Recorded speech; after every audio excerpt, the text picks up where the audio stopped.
Hey everyone, how's everybody doing today? Welcome back to ReviewSesh. If you've been here before, I really appreciate you joining me again, and if you haven't been here before, my name's Mike, and I normally review federally legal hemp products and devices. Today, though, guys, it's going to be a different thing. I'm doing something special for Halloween. I wrote a script some time ago, and I've been sitting on it for months and months, and I wanted to share it with you guys here.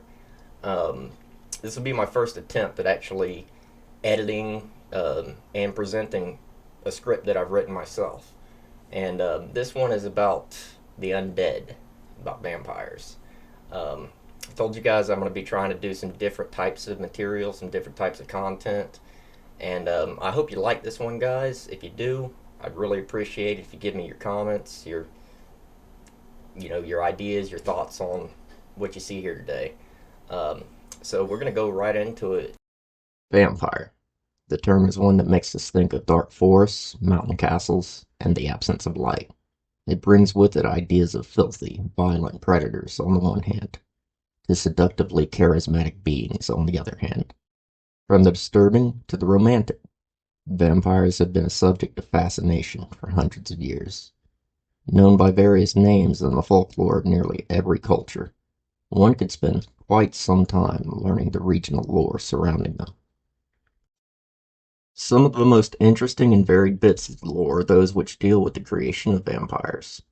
Most of us know how Hollywood and books portray their creation.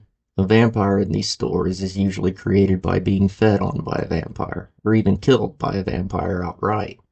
After the death, they come back from the dead to propagate the evil curse. Another popularly known method, which has seen a lot of use in more contemporary stories, is the idea of blood transfer as the mechanism of creation. This involves the taking of the blood of the victim and then the feeding of the vampire's blood back to the victim, thus imbuing their soul with the unholy spirit. Some of the much older stories tell of other methods by which a vampire could be created. There are a couple in particular that are very interesting indeed. One can become one of the undead by being cursed by a witch or sorcerer. Both witchcraft and sorcery accounted for many of the older stories of vampirism. Nobody was safe from the potential of becoming one of these creatures after death. Simply eating the flesh of an animal from which a vampire had fed on was enough to infect you. If one were weak of mind or spirit, they may open themselves up to possession by evil spirits, which would animate their corpse after death. Even simply dying a violent death could be enough to turn a person into one of the undead. Each region seemed to have its own most common method of creation of a vampire. The areas from which these stories abound are quite varied. For this story, though, I'd like to focus on one location in particular. Kisilova was a small, quiet little village in 18th century Serbia. A more or less self-sustained place, as many smaller farming communities were at the time. Hard-working, the people of the village created for themselves a sense of stability. Soon, though, this sleepy little farming village in Serbia would find themselves in a state of panic and outrage.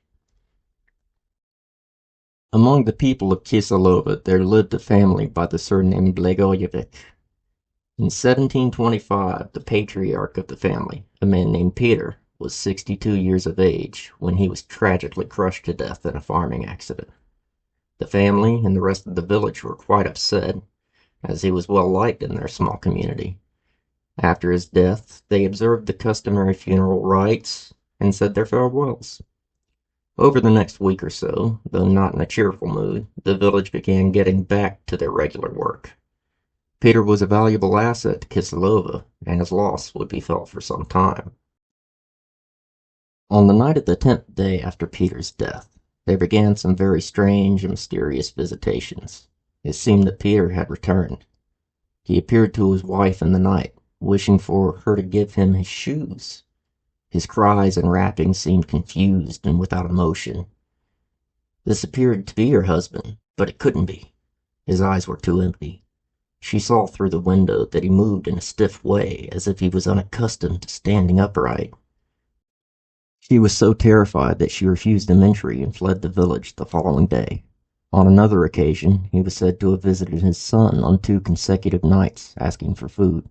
On the first night, the revenant's hunger seemed to be satiated by the meager morsels his son could offer, but on the following night he returned with more requests for food.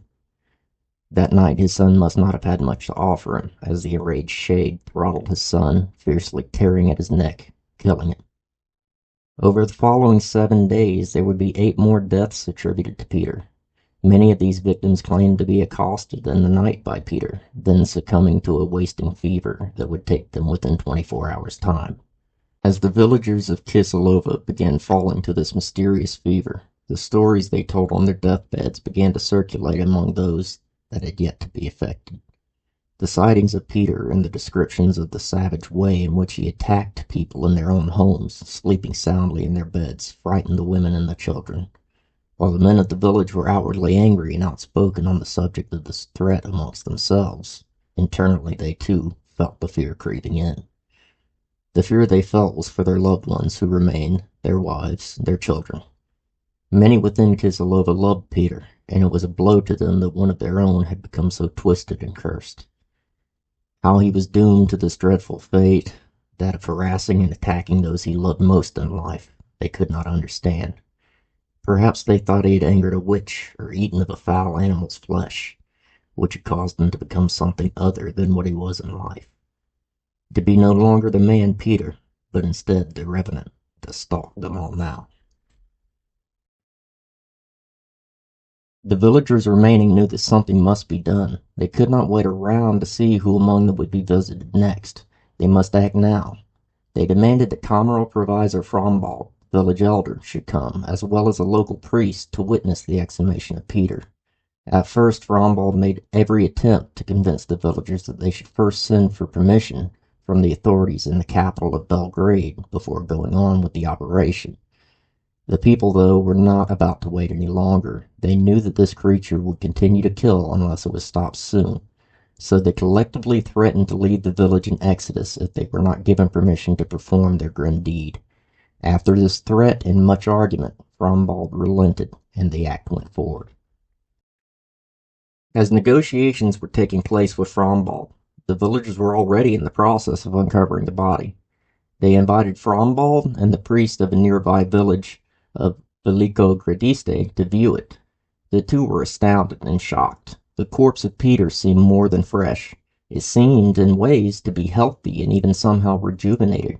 New nails had grown on his hands. His skin, old and worn, seemed to be sliding off to reveal more healthy, youthful skin beneath. Most shocking of all was his satiated appearance, seeming well fed and plump, showing signs of blood on his mouth, perhaps from his previous meals. Seeing this and understanding what it must mean, Frombald and the priest had no choice but to assist the villagers of Kisilova in destroying this beast. Frombald then sought an iron stake from the village blacksmith. Collecting it, he and the priest, with anxiety and a sense of duty, returned to the large group of people. Together, they went back to the body, and as was tradition, they drove the large iron stake through the heart of Peter. It is said that when they did this, the vampire shuddered violently, and a gush of fresh blood flowed from its mouth and ears. The villagers were taking no chances at leaving it at that, however, and they decided to burn the body as well. While the body burned, their anger seemed to burn with it, and by the time it had been fully consumed, the atmosphere had changed to that of a somber occasion. While they were angry at the creature, they began to sober up to the realization that they had done this without official permission from Belgrade. Would they be punished terribly when the authorities found out? Time passed, however, and with its passing, the villagers began to wonder if the authorities in Belgrade even cared. This was a strange and unusual event. Surely they'd want to investigate. Little did the villagers know, however, that stories like this were quite common during this time in Eastern Europe.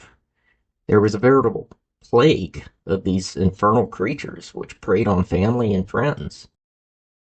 In our time, the mysteries of vampires still fill us with wonders and sometimes dread. What they are and who they serve is something that may never be fully answered. Perhaps they're mutations of humanity, deranged creatures suffering from some as yet unknown illness. Or maybe they are indeed possessed of demons in the service of the Father of Lies. The story told here is just one of a multitude from many, many cultures and times. One could say that the source material is as plump as a recently fed revenant.